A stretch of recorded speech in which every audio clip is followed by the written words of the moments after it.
Happy New Year and good evening, everyone. Thank you for joining me for another episode of Conversations with Alan. On Saturday, October 7th, the Palestinian militant group Hamas launched a brutal, surprise terrorist attack on the people of Israel during the Sabbath and the Jewish holiday of Simchat Torah, as well as on the 50th anniversary of the Yom Kippur War. Crossing the border into several towns in southern Israel, these Hamas fighters brutally killed more than 1,300 innocent Israeli men, women, and children, and 27 U.S. citizens. Hamas kidnapped 240 hostages, including some of our very own citizens here in the United States. On that Saturday, they massacred over 250 people attending the Supernova Music Festival, as well as murdered, raped, and kidnapped men, women, and children living on the Kfar Aza Kibutz. The harrowing stories are endless and are almost too much to bear.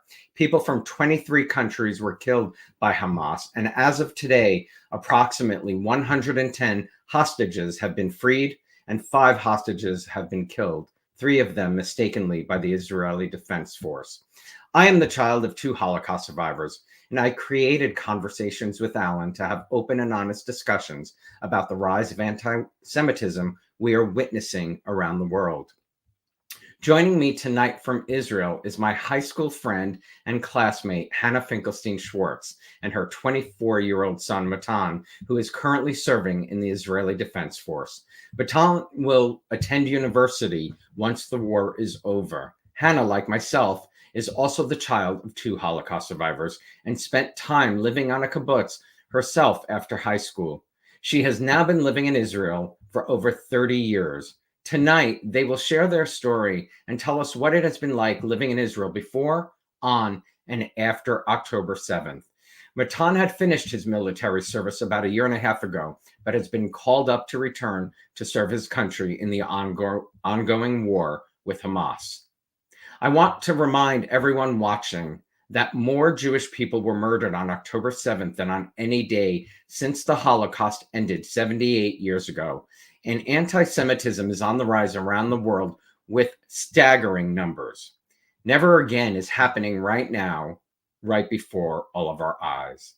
Please help me welcome my friend Hannah and her son Matan Schwartz to Conversations with Alan.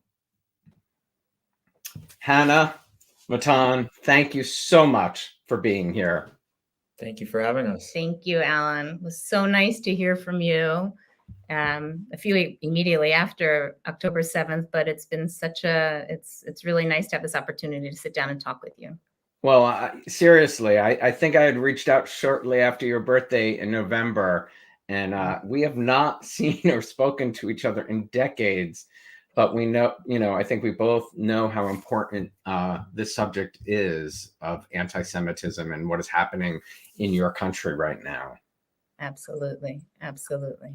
Well, I'd love, Hannah, for you and I to just start talking about our experiences growing up in Richfield. It's interesting. We both came from Holocaust survivors, but I don't recall ever speaking about it to you or to really anyone else during that period of my life. Do you?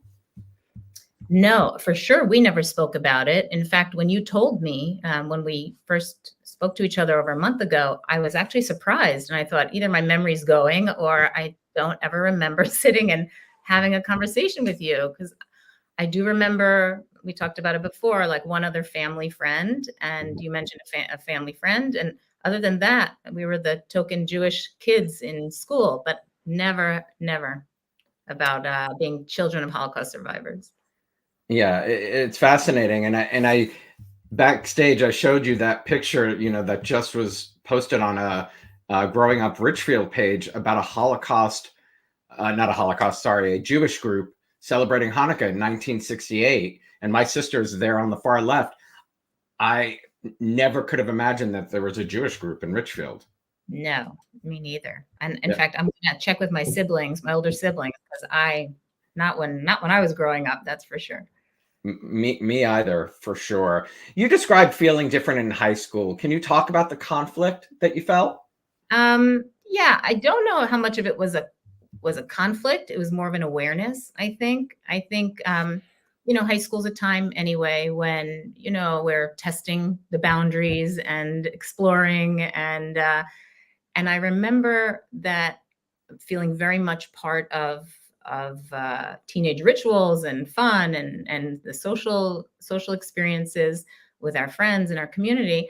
But always in the back of my head, there was the sense of, don't go too far. There was a sense of responsibility. I felt that I didn't want to do anything that might embarrass my parents or worry them or cause any kind of worry or concern on their part, because I always felt that I had to protect them. There was always, ever since I've been little, this sense of protectiveness, and I had to be a little bit more responsible, a little bit more aware always about my surroundings.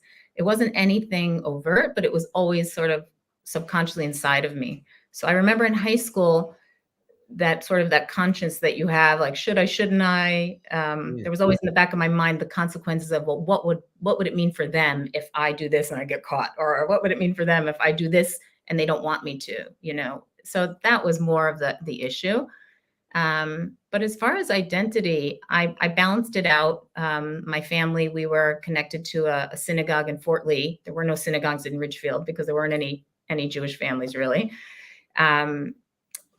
So I guess preparing for my bat mitzvah and stuff when I was 12, and then going to Jewish summer camps. So I kind of had that balance of a Jewish life, but it was almost this double life. I had, one day a week I would go to youth group and I would hang out with my friends, and then Saturday on synagogue. But then the rest of the week I was with everybody in Ridgefield. And I would be, going to my friends' homes for Christmas and Easter Sunday on Easter egg hunts and things like that. So I kind of felt like I had the best of both worlds. It's interesting, because I remember not wanting to go to Hebrew school for, preparing for my bar mitzvah. I envy a little the Jewish summer camp, because I have, in the ongoing years, met so many wonderful Jewish friends who spent summers at Jewish summer camp and have this, great extended Jewish family from it. And I think that must be such a blessing for you. Yeah, I have to say, although, we're all scattered around the world, I feel like my camp friends and my experiences from growing up in the youth movement and Young Judea youth movement really played a huge role in who I am today. My Jewish identity, for sure, it connected me with Israel, because a lot of that time in the summer was spent on learning all about Israel and connecting me to history, Jewish history, and the history of Zionism and things like that. So it definitely helped. It had a huge impact on my identity as a Jewish girl, woman, and for sure, I wouldn't have come to Israel had I not gone to summer camp. That's for sure. And now, and now look. Yeah, I mean.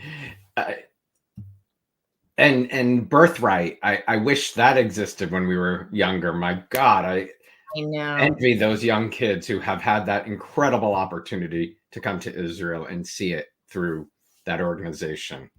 Yeah, Matan, actually, he can tell you a bit about his post high school. Before he started the army, he did a gap year program in Israel, and his particular program was half Israelis and half Americans.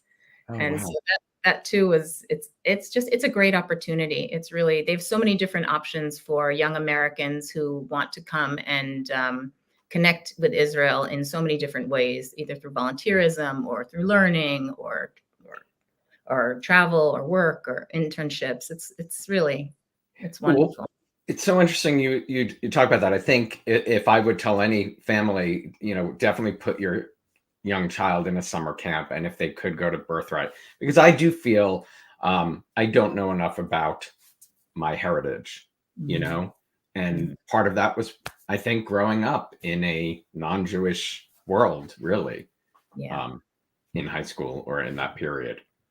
I often wonder, I mean, besides the obvious of having parents who are Holocaust survivors, so there was always a very strong,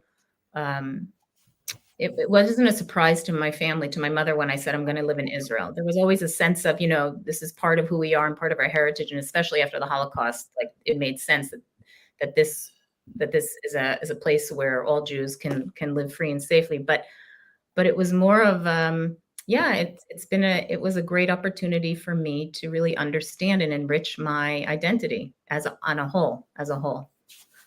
That's terrific. Talk to me about your parents' Holocaust stories, if you can share a little of it. Sure. So both of my parents were child survivors. My mother was born in Poland, and Hitler invaded Poland in 1939. She was 6 years old. She lived in an open ghetto for 2 years before being hidden. My grandfather was a grain merchant. And when the war broke out and they knew that they were going to be liquidating the ghettos, one of his former farmers said he would agree to hide him and his family, which was unusual.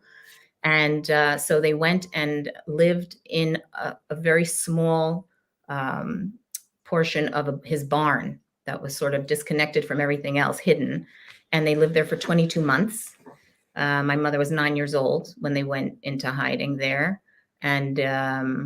And they lived a life of where they had no food pretty much and no access to the outside world. And they were constantly living in danger of being found out or the farmer giving them up.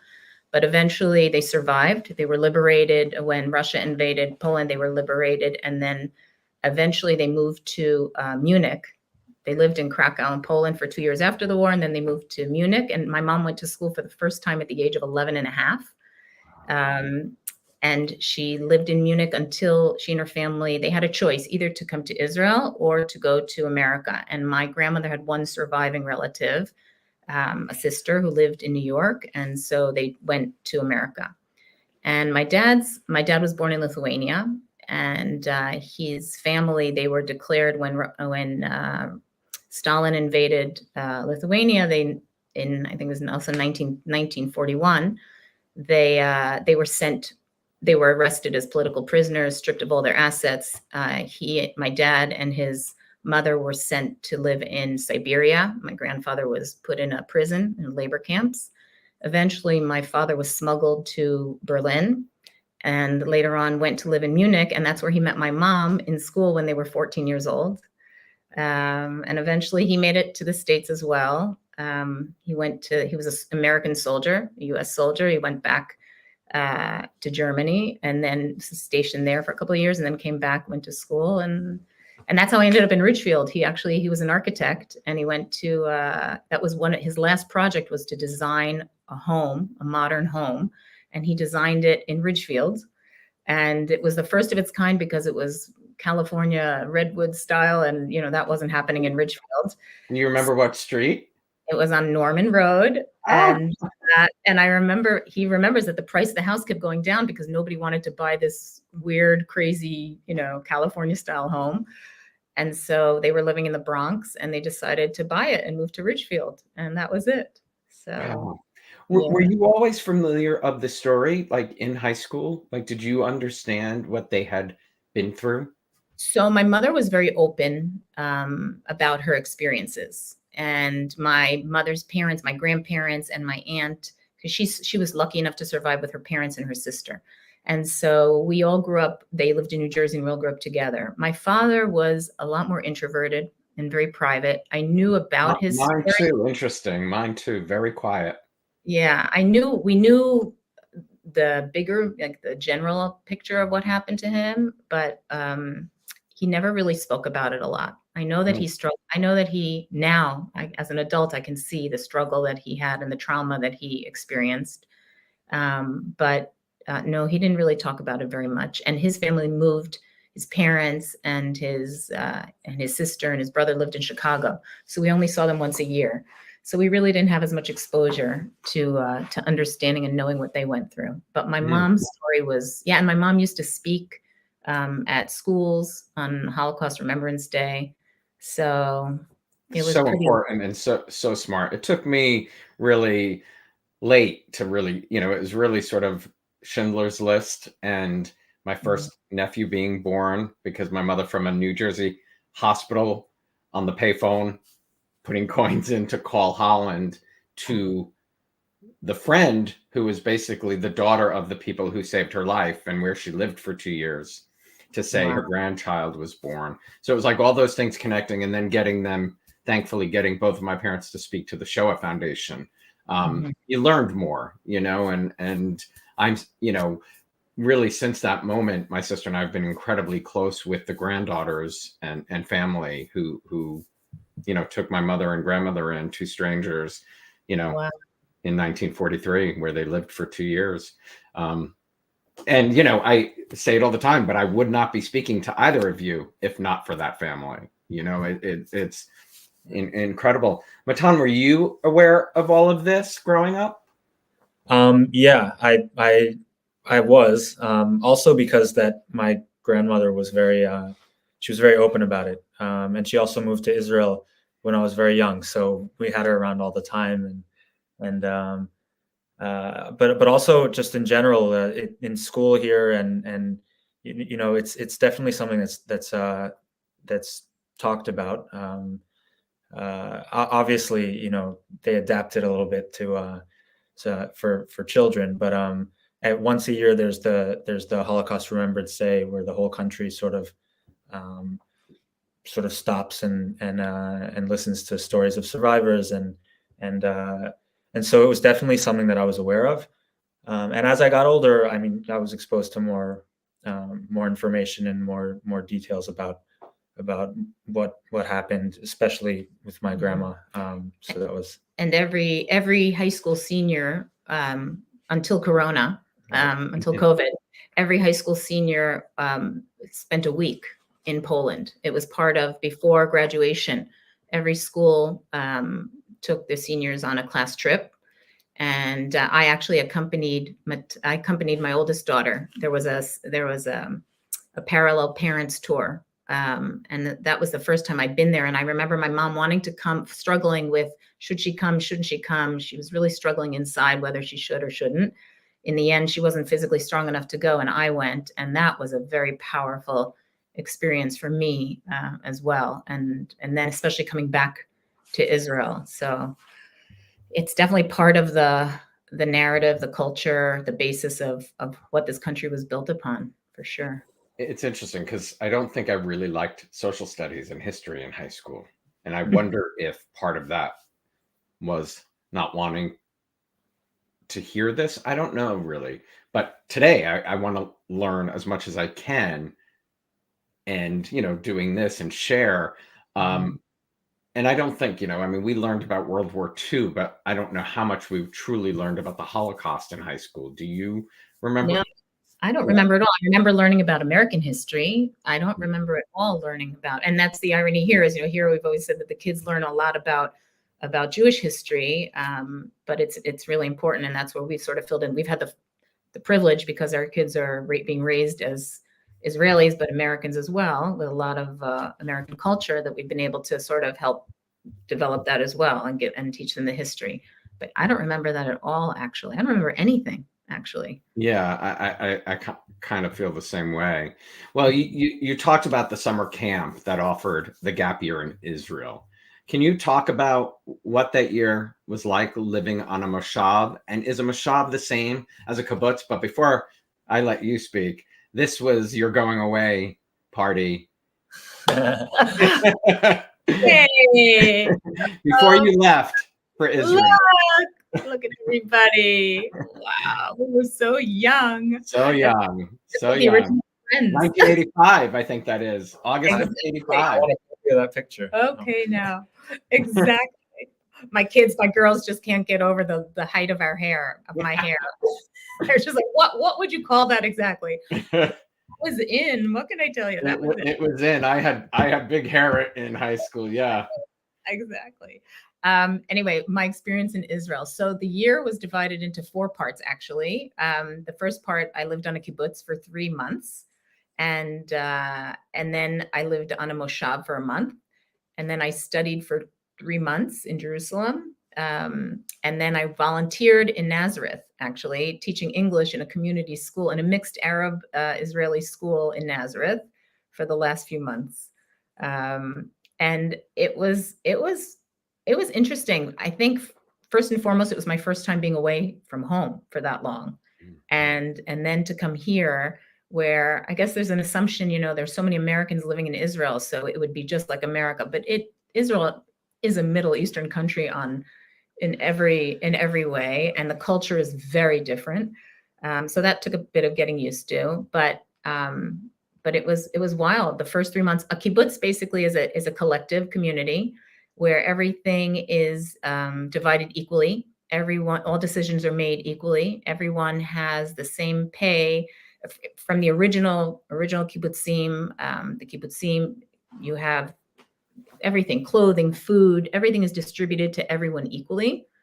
Whereas a moshav is more privatized. It's still a community living together, sharing one sort of parcel of the land.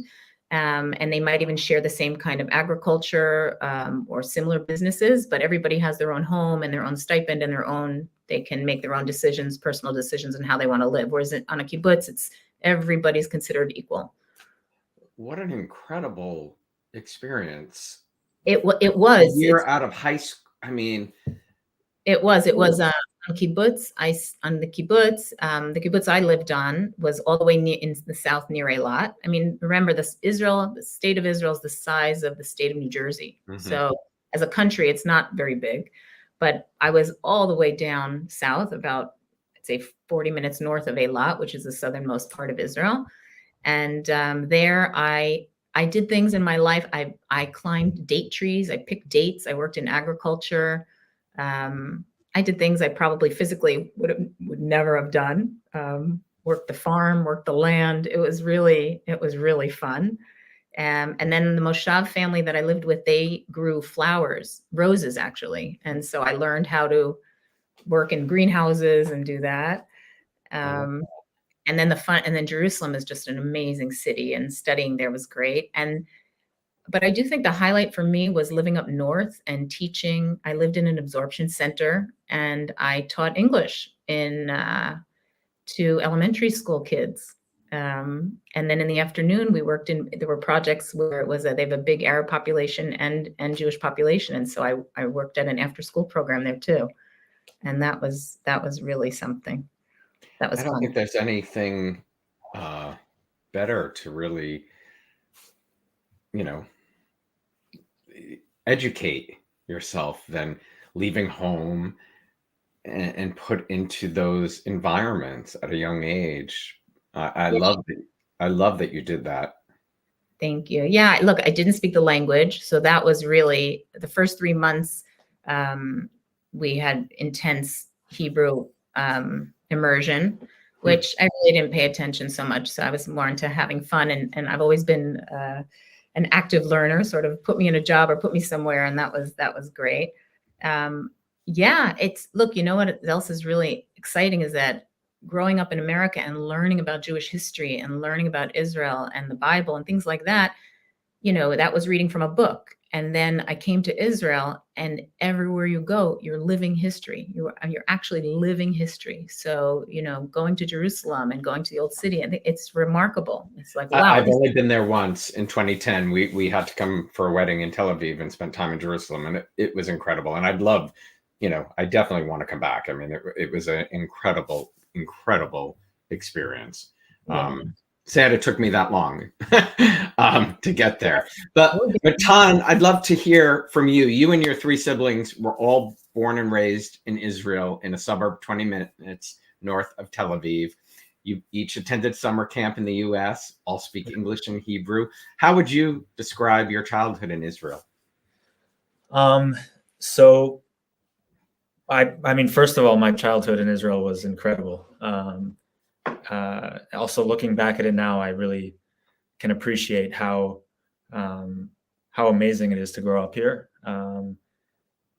And I'm not just saying that because I actually believe that. We went to camp in the States and in Canada, and so I know, from other people my age, how they grew up, and it's not very foreign to me. I mean, we're sort of like Israeli-American, American-Israeli, whatever you want to call it. And so I know sort of what it's like to live here and what it's like for my cousins or my friends to live there. And what I really, really appreciate, I think, the most about growing up in Israel is the independence that you have. I mean, from a very, very young age, um, there's sort of, I mean, we're all exposed to the difficult environment that we're in, and so there's war and terrorism and stuff like that. So you do feel that as a kid, and there is a sort of tension, but it's nothing compared to the sense of community, I think, that you feel here, and there's just this like overall warmth that you get, and anywhere you go, you feel free to be Jewish and to be who you are, and you're not afraid to practice your religion, and not even more than that, just to be, I think one of the best things for me is holidays, and that's like when we're in the States for holidays, we visit our family often. It feels very, very strange because in Israel, everything shuts down and everybody comes together and families come together and you have meals, and the whole country, sort of turns into like this one giant family, and it's really, really something special. And whenever we were in the States, it's always like it's weird. Like, you go to synagogue and you have dinner with your family, but then you go outside and it's just life as usual. Mm-hmm. Great description of that. You and two of your siblings have all completed your your initial Army service. What were you responsible for initially on the initial round of service, and talk about some of the events that shaped your time serving Israel? So in Israel, there's a mandatory service. It's 2 to 3 years, depending on the situation. But what's going on in the country at the time, or mostly depending on the job, or depending on what you're doing. It used to be that men had to do 3 years and women had to do 2 years, and they're trying to make that. Now I think women serve 2 years and 8 months, 2.5, and men do 2 years and 8 months. That's a minimum, depending on the job, right? So I went in late. I did a gap year, and then I drafted. I was in the Air Force. I was in the spokesperson's unit of the Air Force, and we were responsible for all of the media relations between the Air Force and mostly international media. That was my role because of my English, and so it was everything from press releases, both writing them and translating them. I have very strong English and Hebrew because I grew up here, but I have my American parents, and so that was mostly my job. But there was also running social media, and that's become very, very big. I mean, it's a central part of the media in general. I mean, that's how people are exposed to the news now. So there was a lot of that, and also media coordination. So that there were a lot of exercises. One of the most, I guess, one of the most significant events during my service was a large international exercise where about eight or nine air forces from around the world all came to Israel for 2 weeks, and they trained together. They did a lot of training together. Everyone was on a base together down south, and so I was there I was coordinating the media because it was a very public event and it was a very big deal. And that was really, really special. And I think one of the best parts of it was how much the other air forces admired the Israeli Air Force, which was, I mean, I had always known that we have a very powerful army, and that for different reasons. I mean, we we have one of the best air forces in the world, but I never really felt it until I met, other people who are also, they're professionals, and they know a little bit about air forces, and they were just like amazed. They saw us as like these, and it's pretty crazy because I mean we're also all much younger than they are.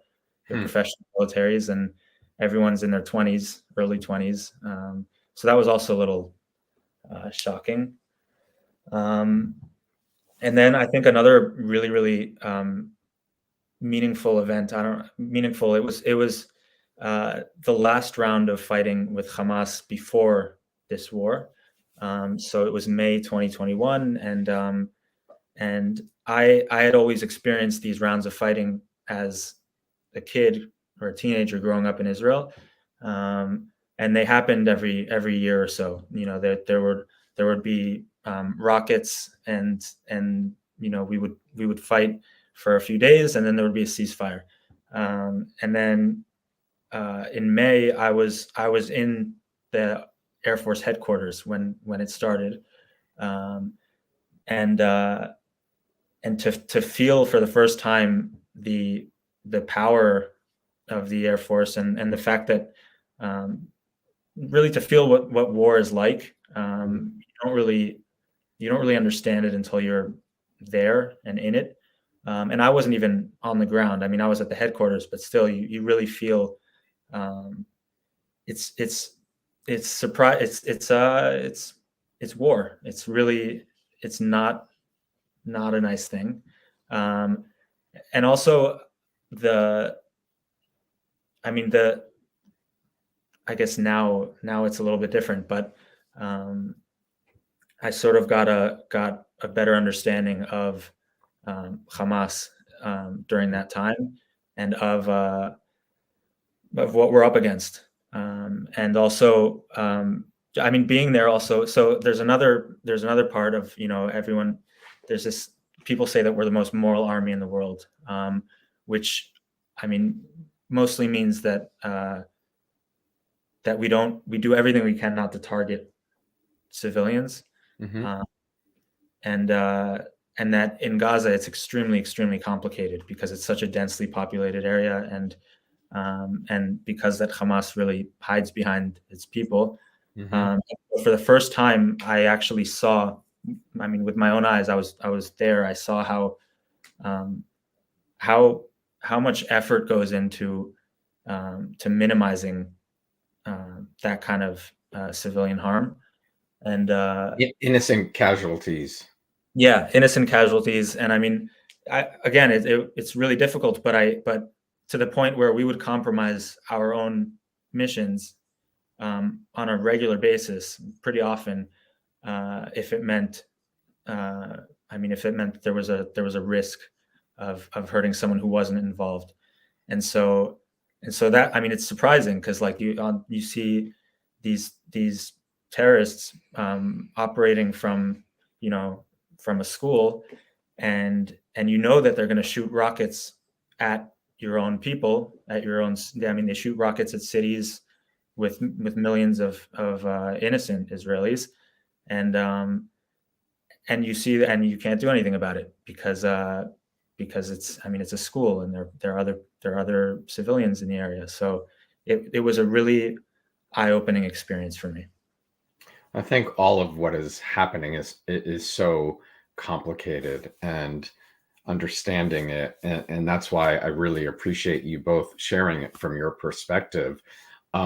Speaking of Hamas and now the current war, whoever, either of you, can you describe life in Israel before the events of October 7th unfolded? Do you want to start? Sure. I mean, it was pretty. Rocks is no. So I mean, as I said, there were for about 16 or 17 years since we left the Gaza Strip. I mean, our military left the Gaza Strip. There are no more Israelis there. There haven't been for 17 years. So since then, Hamas took over. Hamas is a very, very radical Islamist group. They're very similar to the Islamic State, to ISIS, and since then they've been sort of trying to they've been launching attacks on Israel on a very, very regular basis, mostly shooting at civilians, shooting rockets at people's homes, but also coordinating attacks within Israel. And so every year or so, there would be this round of fighting where we would either go in by foot or from the air, and we would attack Hamas, and it would create this sort of deterrence. It would create a little bit of quiet for about a year, and then they would come up again and start shooting, and it would happen every single year. And that was sort of the idea was that that we can fight every year or so, or every 2 years, and for a few days, and then they'll be quiet, and that Hamas eventually, that they want what's best for their people. That was the conception or the misconception, and that if enough of their people don't want war, if Gazans, then they won't. And if they know that that firing at Israelis and that continuing with their terrorist activities brings the Israeli army to come in, then that would deter them from continuing. But we were very wrong, and it was a big slap in the face, October 7th. I think that relatively that's an overall sort of history over what's been happening. I'd say the last 2 years in Israel, last year in Israel had been a very difficult one as well. It was not the first time that Israelis and the country and the government, there's been a divide, but it was probably, since I've been here, the most serious and intense political tension, where the country, and I think that's when they talk about Israel's secret weapon, is what we saw sort of after October 7th, was where the entire country was polarized. Leading up to October 7th, the country was completely polarized the year before by what was happening in the government's extreme stance, and it was definitely hurting the society, the collective society, and the culture as a whole. Which some people say, we were distracted by what was happening here, and that's what's going on. But the truth is that over the past, like Matan said, life here in Israel is sort of, we live sort of in the present, definitely working on building a very strong future. Unlike, no different than any other country in the world, you have your internal challenges, but I think that in Israel we have external threats and challenges that are different than most countries. And I think that's kind of misunderstood. So for the most part, though, Israelis, we get on with it. Life for us, generally, we're very fortunate. We live in a safe area, northern suburb of Tel Aviv. And like Matan said before, there's a lot of freedom, personal freedom, safe feeling of safety, security.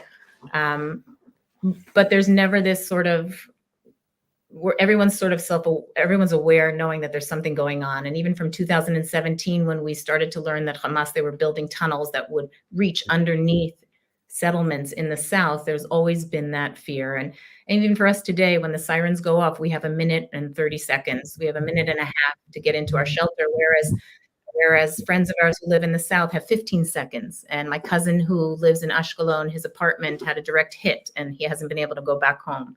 So there's always this sense of, normalcy, but if you sort of zoom out, it's not really normal, because there's this constant underlying of, well, what's going to happen first? Is there going to be something with, Hezbollah in the north, or is there going to be something out of Gaza? Is there going to be something in Judea Shomron? It's a very, there is an underlying tension, although I think overall Israelis tend to just get on with it, because this is part of our existence, unfortunately. Yeah, it's something, and thank you both for sharing that. I mean, I see it, on the news. I have never lived that. I don't know what living that would be like. I started this because of what happened in Charlottesville, Virginia, Mhm. um, and the uh, individuals screaming, "Jews will not replace us," was an image that I thought if my mother was alive would have sent her, under the bed. Like she definitely, like you said, they lived their lives and we all understood anti-Semitism still existed. But those events in 2017 really woke me up to a new form that I had not visually seen. Mhm. And, thinking about what my mother would have thought watching the Ukrainian war unfold, because it was visually, like for me, it was as if I was seeing what she lived through at that point. Right. And then October 7th hit, and I thought that, would have just, it was horrifying to see here, and to know that 78 years after World War II, that, the amount of Jews killed was more than any other time since that moment. I think I remember my mom when she moved here when she was 73 years old. And I remember one year we went up north for the weekend and we were staying sort of at a bed and breakfast, and there was some infiltration or some siren that we heard from the north, or we heard that we were told to stay in our rooms. And I looked for my mom and I found her under the bed. And I was shocked. And my kids, I don't think anyone ever forgot it. They just walked in there like, why is Safta? They called her Safta. Why is she? What happened? What's going on? And it was this immediate, this automatic reaction in her. And my mother was one of the most optimistic, positive, forgiving people impressive. I mean, I truly learned so much about resilience from her, and understanding and tolerance from her. But to see that and to understand, like, this isn't normal. This is not supposed to be happening in your home, Wow. Thank you for sharing that, because I mean, I really did think of my mother, literally. my mother smoked 3 packs a day that, till the day she died, basically. And I fully a result of that trauma, I am sure. Hannah, when you and I spoke a month ago, you shared how you learned of the events on October 7th. If you both, Hannah, if you want to start, and Matan share, waking up to this horrifying news. So I had just returned. Actually, I'd been in the States. I was in Boston and New York for a couple of weeks, and I got back on Monday. I guess the war started Saturday. So I got back on Monday, and I was in the process of moving my Matan sister, my daughter, Eliana, to Jerusalem to start university. So Thursday night, like, we moved her in, and I came back to her on a Friday, and the kids were going to come home, Matan and Avital, my oldest, and Eliana, and we were going to go see Bruno Mars perform in Tel Aviv on Saturday night. And it was the end of the holiday. And I actually remember thinking, I wonder what are the chances of him not performing? Because I was so jet lagged and I really wasn't into it so much, but never wanted it to be because of this. Anyway, I remember going to sleep Friday night, and I was really jet lagged. So I was going to bed. I finally fell asleep at 4:00. And then at 6:30 in the morning, the sirens went off. And it's one of those things after living here for 30 years that, my body just automatically knew what to do, even though I didn't know what I got up and I was sort of out of it, but my body just instinctively knows now how to react to that sound. And we all went down. We have a bomb shelter in our home, and we went into our bomb shelter, and we were all half asleep and not really understanding what was going on, and figured it must just be, sometime maybe it's a mistake or something, or they were doing a test that we didn't know about or something like that. Or another short round of fighting. Or most likely Right. another short fighting. And, given where we live, okay, we're relatively safe. We'll stay. So we stayed in our shelter for 10 minutes, the required time. And then I went back to sleep. And then my son, Alon, who was studying in Boston, he called me and he said to me about 2 hours later, and he said, first he started texting. I started hearing my phone, but I was exhausted and I slept, and then I saw he called and he said, "Are you okay?" And I said, "Yeah, I'm okay. Why? Why?" And he said, "Well, what's happening now in Israel? Are you okay? And I said, yeah, there was an alarm, but I think it was just, there's probably something down south going on, but I'm sure it's nothing. I said, I'm really can we talk in an hour? And he said, I really think you need to get up. And so that's what I did. And then I was waiting for, anyway, I turned on the news and I saw what was happening. And I went downstairs to the other kids, and there are no words to describe what the rest of that day and the first few days afterwards were like for all of us. It was just complete and utter shock, a feeling for the first time in my life and the first time living in Israel. I felt personally unsafe and vulnerable. And like you were saying before, like now you wondered what your family felt like. I actually felt, we felt very vulnerable, and we had no idea, and it was just chaos, and it was just so unbelievable because you would never think that could happen here in Israel. And there was it was utter confusion, just confusion and shock. Matan, before you share, do most Israelis have a bomb shelter in their home? So now every new home that is built or apartment building has to legally have a bomb shelter or a safe room. They have a lot of homes still don't. I mean, the majority of homes still don't, because a lot of the buildings were built in the 50s, 60s, 70s, when that wasn't really a serious threat. But now there are, and there are some cities where they'll have community shelters or like neighborhood shelters. So, which is also not really helpful if you're in your home and you only have 60 seconds to get there. So it's I mean, on the one hand, you have somewhere to go, and there's air defense, but it's still terrifying. I can't even imagine, I'm sure. And thank you. I was unaware. I mean, I know Hannah had said you have a shelter, but I was curious about others in Israel. You were at home and mom woke you up as well, Matan?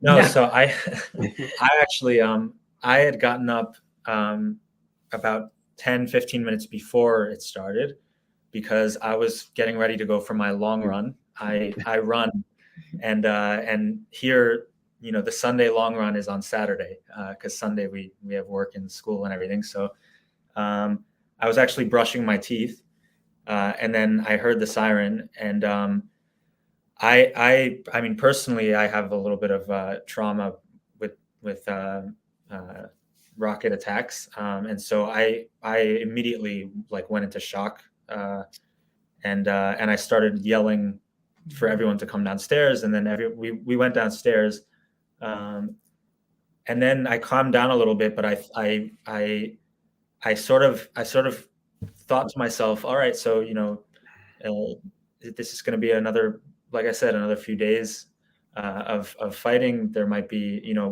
we might have killed one of their senior terrorists or whatever, and so they're responding. There were I was just making up a lot of, trying to figure out what was going on. And then when they all went to sleep, or she went back to sleep, which I understand, because I mean, most people here do after a siren. I stayed up and I was following the news, and I don't think I've ever felt so terrified in my life. It was the worst few hours I have ever experienced, and hopefully the worst few hours I will ever experience, because hearing about the amount of terrorists who were coming in and just going door to door and raping and murdering, and it was just and thinking that, knowing that a lot of my friends are combat soldiers, that they I mean, at 7 a.m., half an hour after it started, were already on their way down south to fight. And the uncertainty of, I didn't know if my friends would be alive by sunset. That was really terrifying. And that was, there was so much confusion, and we were trying to keep track of people. So the initial reaction was find out where everybody is. And for example, Eliana's, my daughter Eliana, her boyfriend, who was home from, he's an officer in the Army, he's in a combat unit. And he was supposed to come Saturday afternoon, and he was going to come with us to the concert. And he was home, and he immediately got the call at 6:30 or 7 o'clock, and he went down there. And we've found out recently in the last few weeks what he experienced on that day, which no 24-year-old would ever have to experience. He was part of a group of soldiers that went in to try to save Israelis in Kfar Aza, Kibutz Kfar Aza, and there was no one to save. There was no one to save, and he fought 10 meters with terrorists, and so all day long it was between watching the news, trying to connect with our friends whose children are fighting. Are they home? Are they safe? And to try to connect with friends and family who live down south, live in these border communities. And the entire country was on lockdown. It was complete lockdown. So much so that they were telling us, do not leave your home. Do not, if they come, if someone rings your doorbell, if the army or the police come and they say, we're here, the police, we're checking, do not let anyone in. I mean, the entire country was in lockdown because no one had any idea what was going on. Right. And Hannah, you shared there's not a single person in Israel who hasn't been affected by this tragedy. Mm-hmm. And those first few days and weeks, I know you said it was, having to attend funeral after funeral. I mean, it was something how do you look back at that period and what you were experiencing and the grief that the country was feeling? Well, first of all, no one was out on the streets. It was a complete ghost town. It was as if, imagine COVID in the very beginning when no one was out. I don't know what it was like in America, but I know from what I read. New York City, I have friends who have pictures of New York City deserted, which you have never seen. So here you have to understand, this is holiday season in Israel. The height of this, I mean, for the entire first week, the only place you could find people were funerals. That Saturday afternoon, we have very close friends who live in the north, and their daughter lives in the town next to us, and she was called emergency to go to the army. She's in an intelligence unit. And so they asked me but it wasn't safe to go out. Nobody knew what was going on. So I picked her up from her apartment and I drove her they were organizing shuttles to take soldiers either up north or down south. And so she was supposed to go up north. So when I went out on the road, it was like something from from a movie, Apocalypse. There was no one out. You could hear in the background, you could hear planes and things. And then I was on the road, and the only cars you saw on the road were emergency vehicles, army vehicles, or buses taking soldiers, shuttling them, or parents taking their children to bus stops. And I remember dropping her off at this bus stop, and I held her, and I didn't want to let go of her because I didn't know if I would see her again. And then I came home, and the next day, it was just a nightmare. And the next morning I woke up, and the first news I heard walking out of my bedroom was that one of Matan's, one of his best friend's brothers had been killed Saturday in one of the fights in one of the kibbutzim down south. And these are friends of ours. We know them from the States. His parents are American. And then it continued day after day, where I would get a phone call saying, so-and-so's son died, so-and-so's daughter was injured. But most importantly, I attended the first week many funerals, so much so that they ran out of flowers to make wreaths because there were so many funerals, hundreds and hundreds and hundreds. And it was just, I've never seen anything like it. I can't even now describing it. I don't feel like I'm even giving it the. Oh, I can't even imagine. And I'm sorry, Matan, 24, that you're having to see all of this and experience this. And I know you've been called back, correct? You're back serving. Are you in the same role? Yeah, I'm in the same role. The work is a lot more intense. I mean, right, because as you described, what was happening previously when you served was sporadic fighting. right. Now, from October 7th, it has been constant. Yeah, it's been constant, and it's been a lot more intense, and it's also something that sort of gets swept under the rug. You know, it gets missed is that it's not just in Gaza. I mean, Gaza is the main.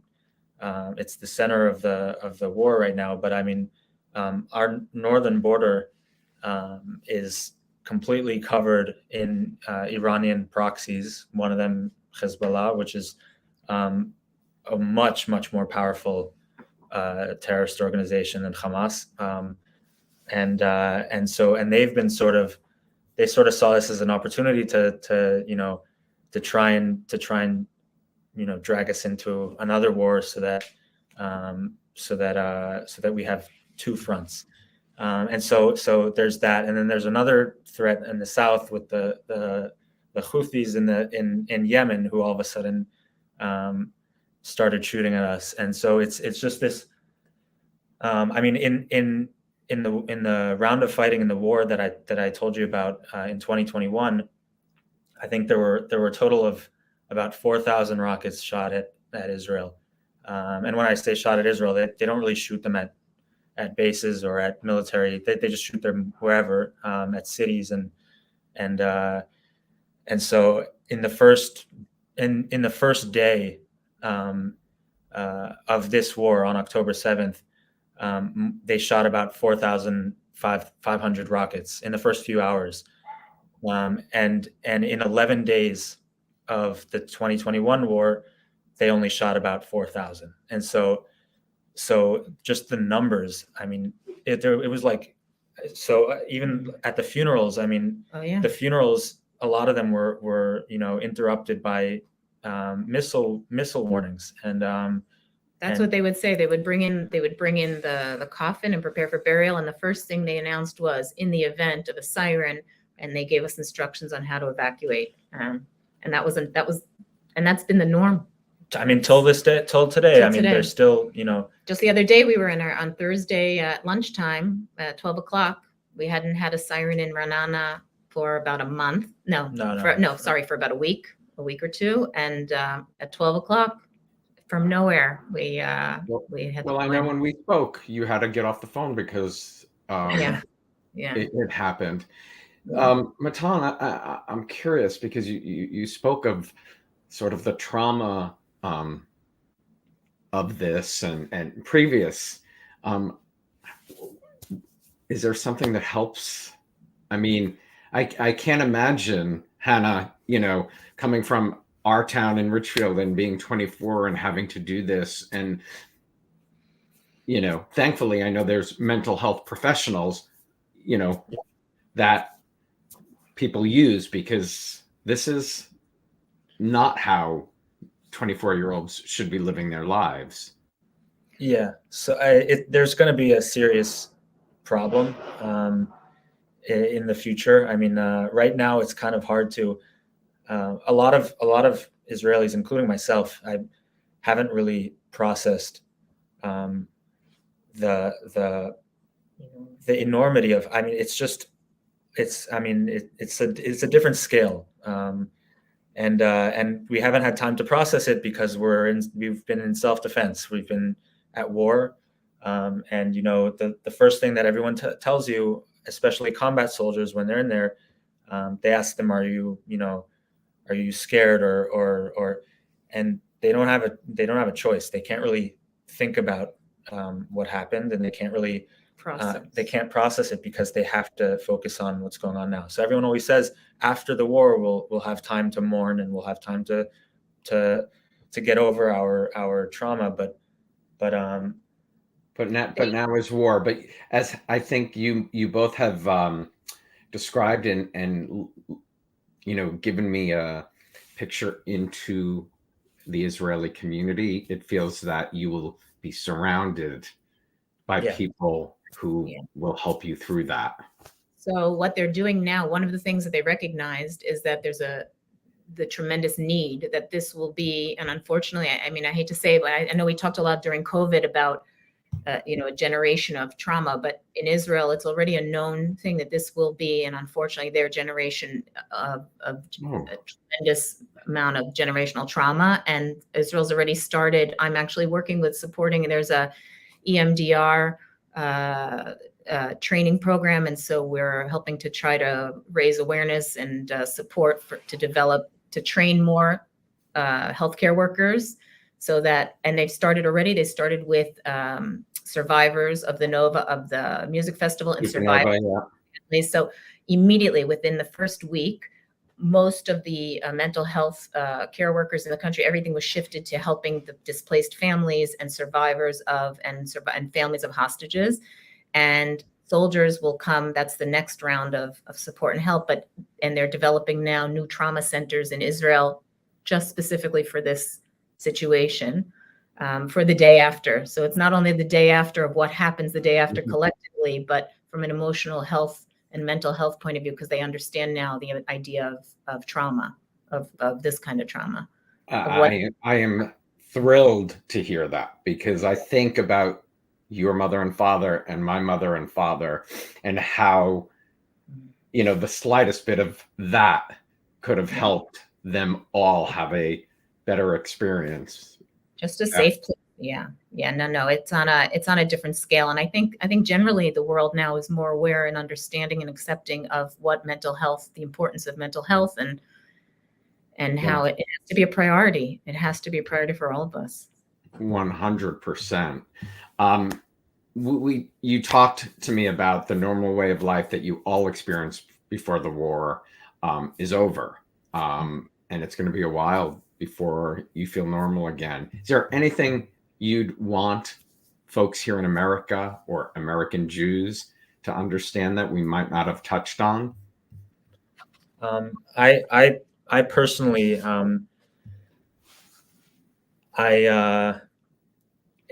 find it very hard when the masses of people, especially in Europe and in the States, are calling for, they keep saying ceasefire now, and this has to stop, and I don't think they realize. I don't think a lot of people realize that we want a ceasefire. I mean, it's not like we're not benefiting from this. Nobody. We don't enjoy waking up every morning at 6 a.m. to the updated list of how many soldiers. Casualties. I mean, we don't enjoy. We also don't enjoy. I get sick every time I see about I see or hear about what's going on to Palestinians who, in Gaza, who lost everything because Hamas uses their house or their neighborhood as a base for terrorist attacks, and it's really devastating.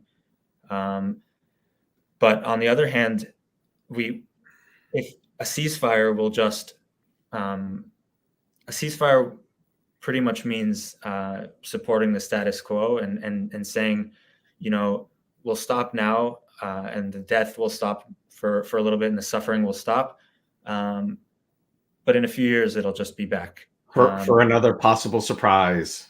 And it's not even a matter of if, because it's been going on for so long, and also, their leaders are saying that they want to do it again. They're not even hiding it. And so I when I hear the word ceasefire now, as much as I really want there to be peace, and I don't want the fighting to continue at all, there can't be a ceasefire. We can't tolerate a situation that, a reality in which we aren't safe in our own homes, and we can't tolerate a reality in which Palestinians are used as shields. It's devastating and it's terrible. And so the only way for there to be a real ceasefire is for Hamas to either put down their weapons, or for us to do it for them, because we've tried every other solution. For years now, we've even been paying Hamas there are people who are for it or against it, but we've even been paying them so that, they won't attack, to sort of try and incentivize them not to fight, and nothing has worked. And unfortunately, this is what has to be done, and it's going to take a while. And sorry. No, that's it. That's yeah. I personally feel like that question or is connected to why we started this conversation in the beginning about anti-Semitism. Right. Their goal, Hamas's goal in their charter is to eliminate the people of Israel. Right. And it's not just Hamas's charter. Right. I think that before we can, and you said, what's my message? I think that to zoom out, to always, number one, I think what Matan is saying is correct. It's when you live it, it's a very different experience than when you hear about it. I remember my son's in Boston, and I've been calling frantically for the past few months, terrified that something might happen to him there, and college campus. And I remember saying, but it's okay. It's not what you're hearing there, and it's not as extreme, or it is extreme, but it's not happening where I am right now. Or, and I think the same goes both ways. I think that the news and the media distorts information, and there is no doubt there is tremendous destruction, devastation, suffering, loss of human life that on such a large scale that is impossible to justify, very difficult to justify. And with that, and I'm talking about loss of life for all of us, not just, I don't look at Israelis, Palestinians. Right. I mean, we're human beings. And I think, again, maybe my perspective of being a child of a Holocaust survivor is that I look at human life as human life. And I don't look at, where your passport is from or what your circumstance. This is, unfortunately, these are the circumstances. The Middle East is a volatile area, and it's complicated, and it's very upsetting to see what's going on. But at the root of it, I think before we can talk about the how things should be, I think what needs to be established and remembered and discussed and never forgotten is the what. And number one, I believe truly the what is that the recognition of Israel's right to exist as a free country, as a safe country, just like America, just like England, just like Germany, like every other country in the world. And for some reason, and again, that's what I feel goes back to the whole beginning of our conversation of anti-Semitism, is for some reason, for whatever reason, we are held to a different set of rules than everyone else in the world. And the only explanation I can give is connected on some level to this sense of anti-Semitism, this feeling of hatred or I don't know what. So for me, I think the message is to remember first and foremost that yes, we all bear responsibility, all of us, each and every one of us, and each and every one of us have a choice every single day of our lives what to do with that. And what I do on a personal level, and what I do is I've taught my children the value of human life and respect and tolerance, and I've sent them out into the world now, and hopefully, and we surround ourselves with people in community that are doing not just talking but walking their talk. But I believe first and foremost the recognition that it can't be that what happened on October 7th is should be a reminder or in context of any kind. Nothing can justify what happened on October 7th. No one. And you both expressed to me off camera, education is so important. People need to educate themselves. So many people have repeated, I'm not even going to say it, the line about, people just need to educate themselves to understand what is truly happening before they speak up, choose a side, or partake in any form of protest about what is currently happening. Right. Like you said, Hannah, you are living it. Yeah, I mean, I think that's really it. I think that I don't think it's very easy. We're all very excited when we have a platform and we have a place where we can, share opinions and ideas. But to do that, to not be responsible about that, to not understand that your platform holds so much you hold so much, all of us, we all hold responsibility. And first and foremost, it's about facts. The moment you distort a fact, the moment you distort a fact, nothing is ever going to be fairly represented. Mhm.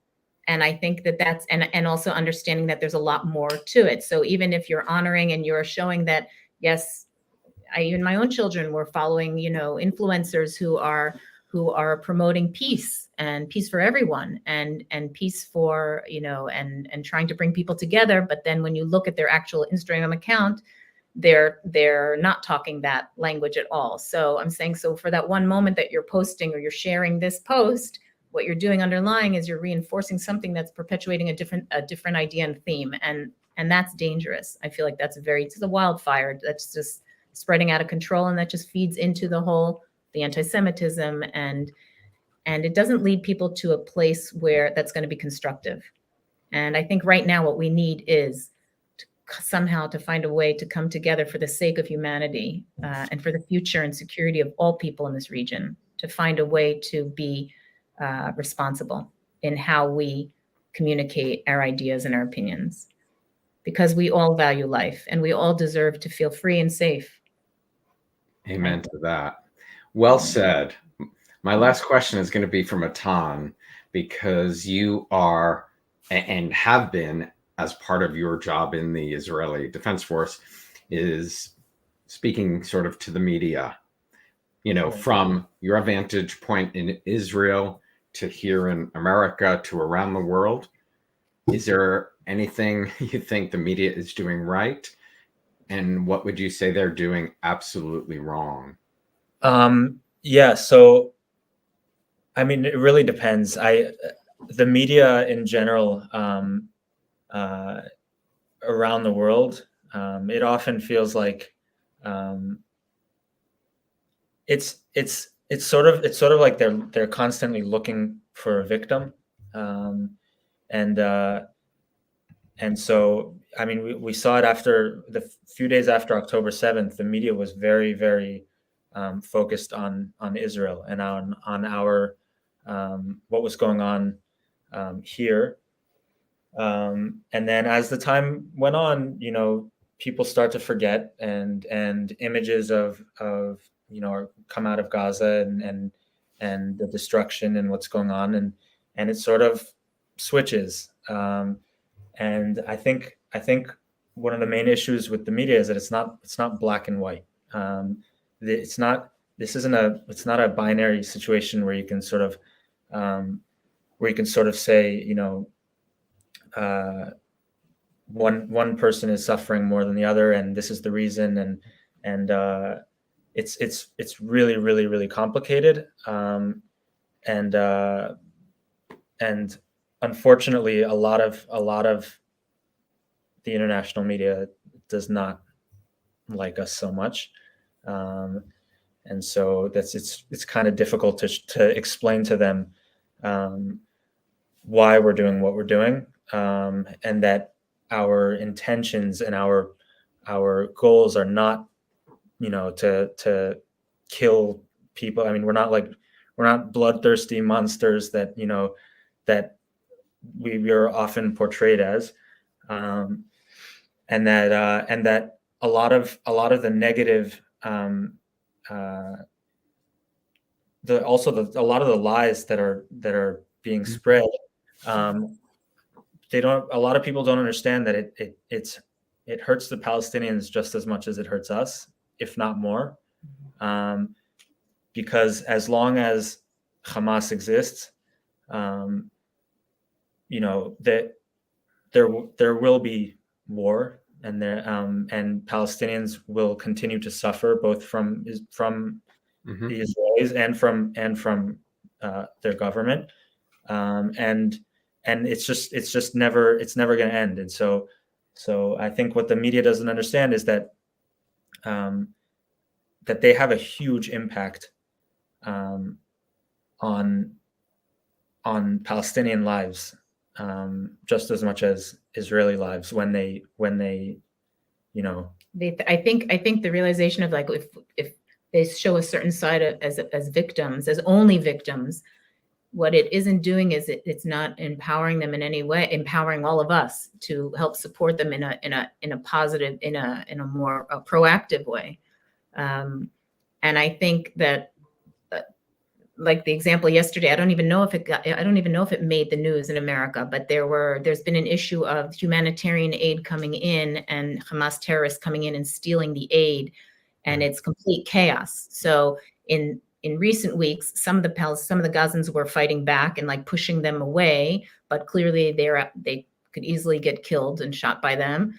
And just yesterday, again, terrorists tried to come and steal the aid that was being provided for the Gazans down south who have been moved down south. And there were Israeli soldiers there who killed the terrorists so that the Palestinians would receive their food and not have to do it. Or when the Gazans were being moved down south in a war situation, the Israeli tanks and soldiers were providing safety for them so they could pass through the passage and not be pushed back by Hamas terrorists who were shooting them not as a deterrence not to go down south. So like there are so many different things that happen and occur that probably are never really right. because news sells, or for whatever reason, everyone's trying to create their own new narrative. And I think what Matan is saying is exactly right, is that in order to build a safer, better future for all of us, the only thing we can do right now is to eradicate as much as we can what's happening with Hamas, to get rid of them as quickly and to return the hostages. All terrorist organizations. Really, but in this particular case, the return of the hostages and 100. We need to pray for that so much. Absolutely. I mean, over 100 still, correct? About 129. 129. Yesterday, they found another hostage had been killed in captivity. So that was another one yesterday. But that is the primary goal right now for all of us, is to get our hostages home, back to their families, to protect and try to find a peaceful resolution so that the day after can occur, and that there will be a better future for Gazans and for Israelis. And I think the media there's so much opportunity, and it's just a shame that for whatever reason it just never happens. I feel like with the media we keep taking a step back instead of using every tool in our toolbox to try to help promote a better life, quality of life for so many. It's being misused and it has been for the last few years, unfortunately.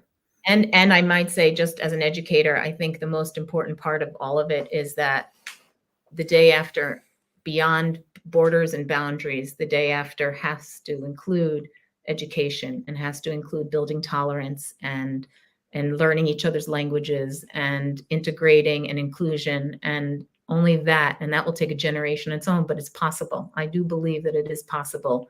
And that's where you start. You start with education in children, because that really is the key to the future of changing mindsets and changing narratives. Well said, Hannah. Matan, Hannah, thank you so much. Is there anything we didn't touch upon that you want to convey? No, thank you. Yeah. Thank you, Alan, for giving us this opportunity. I have to say I was a little bit anxious in the beginning. I didn't know if this is, but it was actually very cathartic and really helpful. I'm glad. Stay here as I sign off, okay? Okay. Thank Bye. you both. Really, thank you. Thanks everybody for watching. Thank you to Hannah and Matan Schwartz for taking the time and sharing their story with all of us. Let's all pray for peace and the return of the remaining hostages. As I leave you, remember, we all have choices to make in life. Speak up, do the hard thing, and let's fight hate and anti-Semitism for good. I truly believe conversations like this can change the world around us. War is not the answer. Please feel free to share these episodes with your friends and family. Thank you, and until the next conversation.